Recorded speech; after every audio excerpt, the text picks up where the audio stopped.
بکری ایک اشارے پر گھاس چرنا چھوڑ دیتی ہے، اور ہم اپنے مالک کے کہنے کے اوپر بھی گناہوں کا کرنا نہیں چھوڑتا۔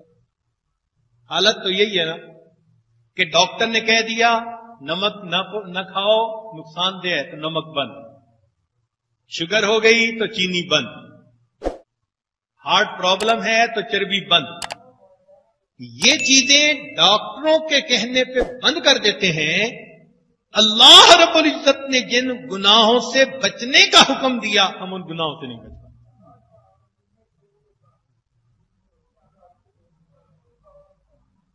اور اس گناہوں کی وجہ سے پھر آج دلوں کے اوپر ظلمت ہے، اور دل اتنے گناہوں کی وجہ سے میلے ہو چکے، سخت ہو چکے کہ قرآن مجید سن کر بھی رونا نہیں آتا، بلکہ بعض اوقات تو مجلس میں سب رو رہے ہوتے ہیں اور ہم بیٹھے سب کی شکل دیکھ رہے ہوتے ہیں۔ آخر ہم اس نعمت سے کیوں محروم ہیں؟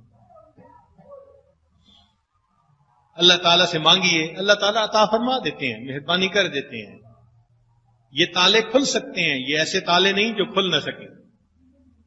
اللہ تعالیٰ کی رحمت متوجہ ہوگی، اللہ تعالیٰ دلوں کے تالے کھول دیں گے۔ ان 10 دنوں کے اندر ہم اپنے دلوں میں خود ایک تبدیلی محسوس کریں گے، نرم ہوں گے، اللہ کی طرف متوجہ ہوں گے، انابت اللہ، رجوع اللہ، یہ کیفیت ہمیں بھی اللہ تعالیٰ عطا فرما دے۔ چونکہ معتکف حضرات بھی یہاں موجود ہیں، تو جیسے عمرہ کرنے والا یا حج کرنے والا احرام باندھ لیتا ہے تو پھر جائز چیزیں بھی وہ چھوڑ دیتا ہے۔ محرم جس کو کہتے ہیں نا، احرام والا، بہت ساری جائز چیزیں بھی وہ نہیں کرتا، منع ہو جاتی ہیں۔ خوشبو لگانا جائز تھا، احرام کے بعد منع۔ بال کاٹنا جائز تھا، احرام کے بعد منع۔ اسی طرح معتکف بھی اعتکاف کی نیت کرنے کے بعد جائز چیزوں کو بھی چھوڑ دیتا ہے۔ مسجد میں رہتے ہوئے ایک تو مسجد کے آداب کا خیال رکھیں، اور یہاں پر جتنا آپ خاموش رہ سکیں اتنا بہتر ہے۔ حق الوسع کم بات کریں، کرنی بھی پڑے تو ذرا دھیمے لہجے میں کریں تاکہ دوسرے ڈسٹرب نہ ہو، کسی کی تلاوت میں خلل نہ آئے، کسی کی نیند میں خلل نہ آئے، کسی کے ذکر میں ہو سکتا ہے کوئی اللہ سے تار جوڑ کر بیٹھا ہو تو اس کی کیفیت میں کہیں خلل نہ آئے۔ ہمیں چونکہ گھروں میں بھی اونچا بولنے کی عادت ہے تو اس لیے کئی مرتبہ مسجد میں بھی اونچا بولتے رہتے ہیں، اور بھول جاتے ہیں کہ بھئی ہم ایک ایسی جگہ پر ہیں جہاں اور بھی بہت سارے لوگ کسی نیت کے ساتھ ہیں۔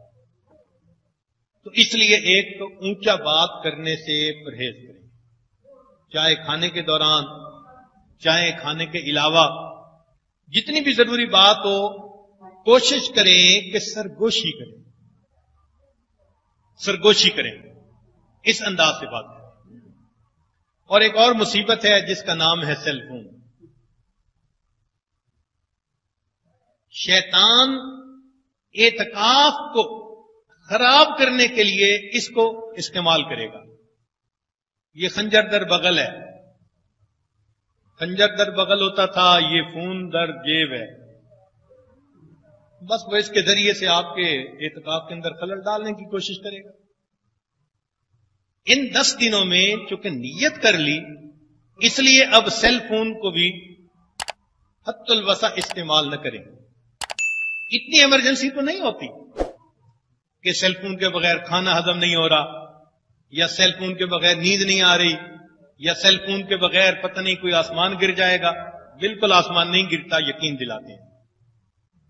آپ سیل فون کو 10 دن بالکل استعمال نہ کریں۔ رہ گئی بات خیر خیریت کی، تو گھر والوں کو پہلے سے ہی بتا دیں کہ بھئی 10 دن میں no news is a good news, بات ختم۔ یہ کہاں لکھا ہے کہ ہم نے اعتکاف میں بھی روز خیریت دریافت کرنی ہے؟ اس کا استعمال نہ کریں، سب سے بہتر تو یہی ہے۔ اور کوئی بہت مجبوری ہے کسی کی تو جیسے کوئی مجرم جرم کو چھپ کے کرتا ہے وہ اس طرح کر لے.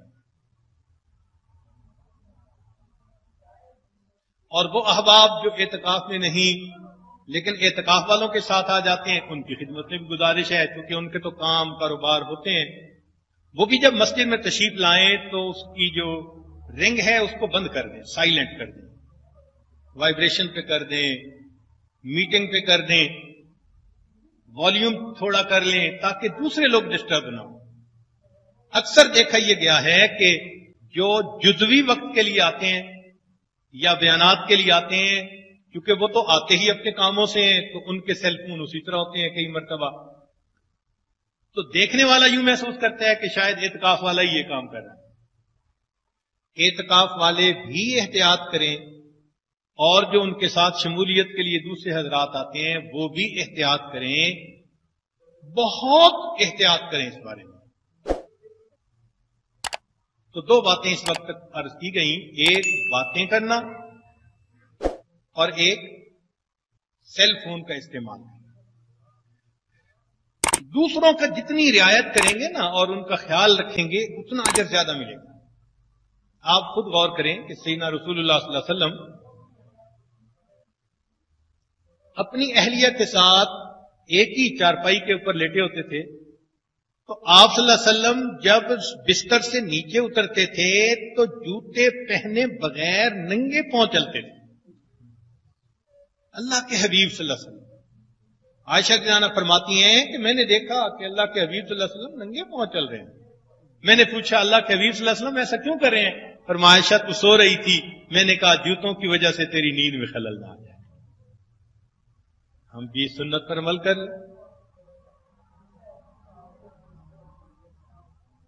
اور ایک اس بات کا خیال کریں کہ جو اجتماعی نظم ہے اس میں جڑیں، جو انفرادی اعمال تلاوت وغیرہ کا وقت ہے اس میں انفرادی کام کریں، اجتماعی اعمال کے وقت اجتماعی عمل کریں.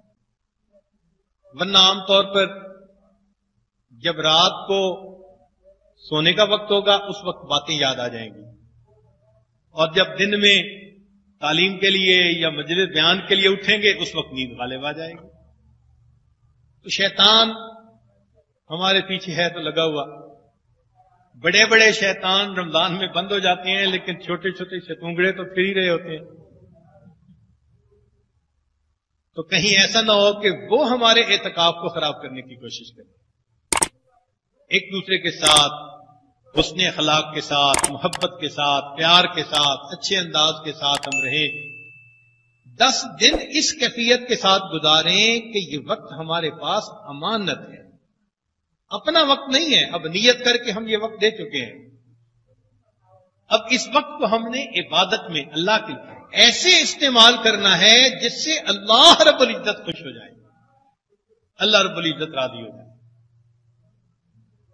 ہیں تو 10 دن، لیکن ان 10 دنوں میں پھر آپ اپنی شروع اور بعد کی کیفیت کے درمیان موازنہ بھی خود کیجئے گا، دیکھیے گا کہ پھر اس کے کیا اثرات ہوتے ہیں. من طلب فقد وجد، من جد فقد وجد. اللہ تعالیٰ محنت ضائع نہیں فرماتے.